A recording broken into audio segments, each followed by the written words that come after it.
الحمدللہ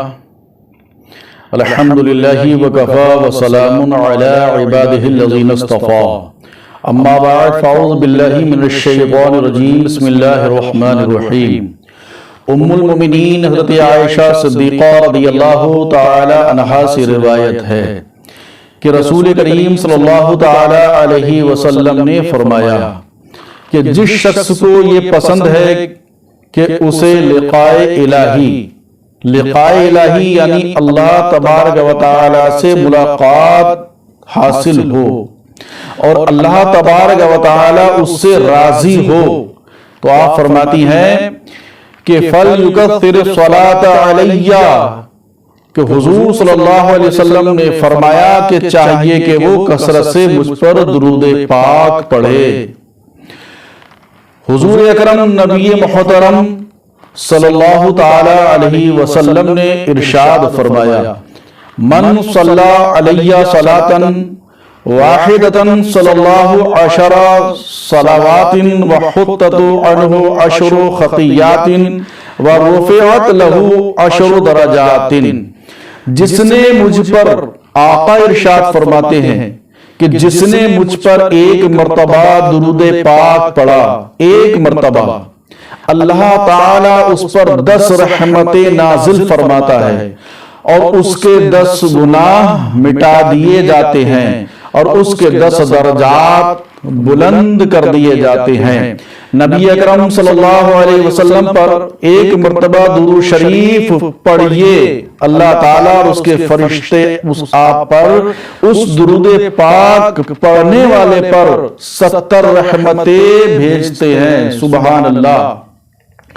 ایک روز حضور تاجدار مدینہ، درود پاک کی فضیلت سنیے، ایک روز حضور تاجدار مدینہ صلی اللہ تعالی علیہ وسلم اپنے صحابہ اکرام کے ساتھ جہاد کرنے کے لیے تشریف لے جا رہے تھے۔ دوران سفر ایک مقام پر استراحت کے لیے یعنی آرام کے لیے رکے تو آپ نے کھانا طلب فرمایا۔ کس نے؟ میرے آقا صلی اللہ تعالی علیہ وسلم نے۔ آپ نے کھانا طلب فرمایا کہ کسی کے پاس کوئی چیز ہو وہ کھانے کے لیے لائے۔ صحابہ اکرام نے آپ کی خدمت میں جو کی روٹی پیش کی۔ اللہ اکبر! اگر میرے آقا صلی اللہ علیہ وسلم چاہتے تو اللہ رب العزت جنت سے کھانے بھیج دیتا، لیکن آج بتانا یہ مقصد تھا کہ ساری کائنات کے مالک ہیں لیکن میرے مصطفیٰ جو کی روٹی پر قناعت فرما رہے ہیں۔ میں ان امیر لوگوں سے کہنا چاہتا ہوں جو صرف اپنے عیش و عشرت میں ہے، میرے آقا سے مالدار کوئی نہیں ہو سکتا، میرے نبی سے زیادہ امیر کوئی نہیں ہو سکتا، لیکن میرے آقا یہ سبق دے رہے ہیں اپنی امت کو کہ تمہارے رسول نے سوکھی جو کی روٹی کو کھایا ہے۔ اللہ اکبر!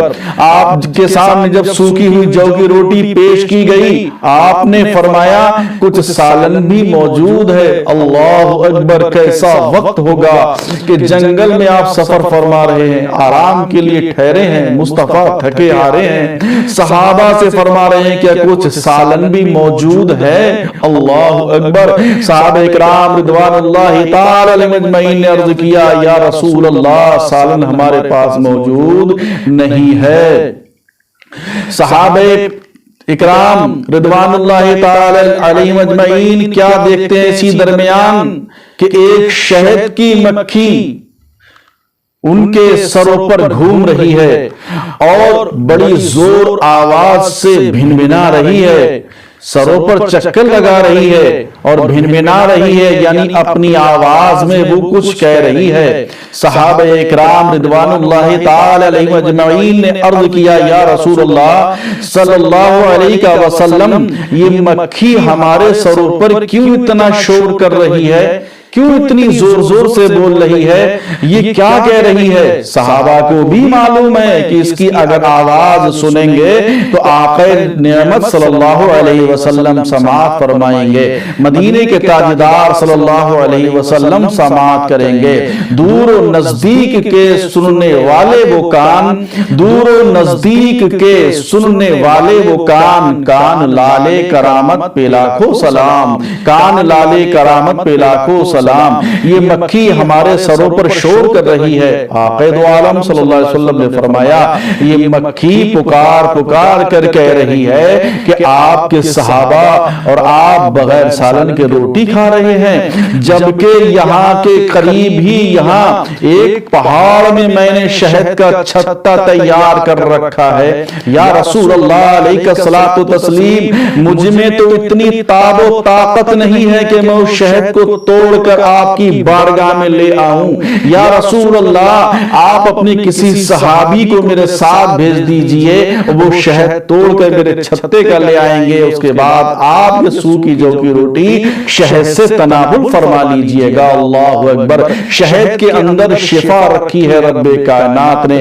آخر حضرت نبی کریم صلی اللہ علیہ وسلم نے حضرت سیدنا علی مرتضی رضی اللہ تعالی عنہ کو حکم دیا اور فرمایا پیالہ ہاتھ میں لے کر اس مکھی کے پیچھے پیچھے چلے جاؤ، اس مکھی کے پیچھے پیچھے چلے جاؤ، اور یہ جہاں تک تمہیں لے جائے وہاں تک چلے جاؤ۔ اس کے شہد کے چھتے تک پہنچ گئے حضرت علی رضی اللہ تعالیٰ عنہ، پیالہ ہاتھ میں ہے، شہد کی مکھی آگے آگے چل رہی ہے، حضرت علی پیچھے چل رہے ہیں۔ جب وہ غار میں پہنچی آپ بھی چلے گئے، پیالہ لیا، آگے کو بڑھے، اور جیسی آگے کو بڑھتے ہیں حضرت علی کرم اللہ وجہ الکریم، تو شہد کی جو مکھیاں ہیں جو شہد کے چھتے پر لگی ہوئی ہیں وہاں سے سب ہٹ جاتی ہیں۔ اللہ اکبر! حضرت علی رضی اللہ تعالیٰ عنہ نے وہ شہد چھتے میں سے نکالا اور پیالے میں لیا، تو پیالے میں جیسے ہی لیا ہے تو نہایت صاف شفاف عمدہ شہد لے کر واپس حضور نبی کریم صلی اللہ علیہ وسلم کی خدمت میں حاضر ہوئے۔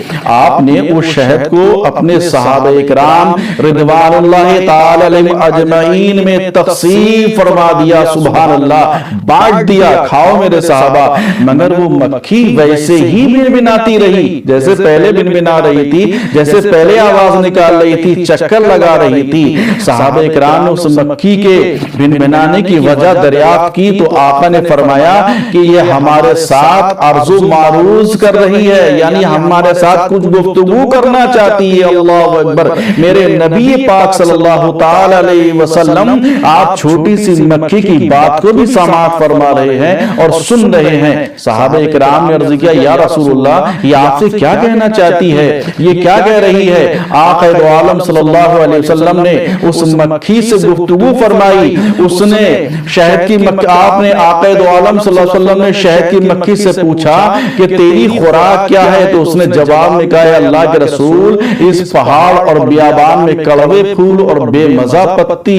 اللہ اکبر! میرے آقا صلی اللہ تعالی علیہ وسلم نے فرمایا اے شہد کی مکھی، تو چمن میں جا کے بیٹھتی ہے اور پھولوں کا رس چوستی ہے، کوئی پھول کڑوا ہوتا ہے، کسی کا مزہ تلخ ہوتا ہے، کسی کا نمکین ہوتا ہے، کسی کا کڑوا ہوتا ہے، کسی کا پھیکا مزہ ہوتا ہے۔ ہر پھول کا مزہ اللہ نے جدا رکھا ہے، لیکن تیرے شہد کے اندر اتنی مٹھاس کہاں سے پیدا ہو گئی ہے، تیرے شہد کے اندر اتنی لذت کہاں سے پیدا ہو گئی ہے؟ تو اس مکھی نے کہا کہ یا رسول اللہ علیہ الصلوۃ والتسلیم، میں چمن پہ جا کے بیٹھتی ہوں، پھولوں کا رس چوستی ہوں، کسی کا مزہ کڑوا ہوتا ہے، کسی کا تلخ ہوتا ہے، کسی کا نمکین ہوتا ہے، کسی کا پھیکا ہوتا ہے۔ یہ جملہ توجہ سے سنیے گا، اور اس کے بعد جب ان پھولوں کا رس چوس کر اپنے گھر کی طرف چلتی ہوں تو یا حبیب اللہ، اے پیارے آقا، میں آپ پر درود پاک پڑھتی چلتی ہوں، جس کی برکت سے اللہ رب العزت نے میرے شہد کے اندر مٹھاس پیدا فرما دی ہے، جس درود پاک کے ذریعے سے رب کائنات نے اس کے پڑھنے سے میرے شہد کے اندر اتنی مٹھاس، اتنی لذت عطا فرما دی ہے۔ اور رب کائنات نے قرآن عظیم فرقان حمید کے اندر ارشاد فرمایا کہ شہد کے اندر شفا ہے، کوئی یہ نہ کہے کہ اس کے اندر شفا نہیں ہے، بلکہ اللہ کے رسول صلی اللہ علیہ وسلم نے شہد کی بہت ساری تعریف فرمائی ہے، اور بہت آقا نے فرمایا ہے کہ شہد اور کلونجی کا استعمال کیا کرو۔ شہد بہت طاقتور چیز ہے، لیکن شہد کے اندر جب اتنی مٹھاس آ گئی، کیسے آئی؟ وہ درود پاک پڑھنے سے آ گئی ہے۔ تو شہد کے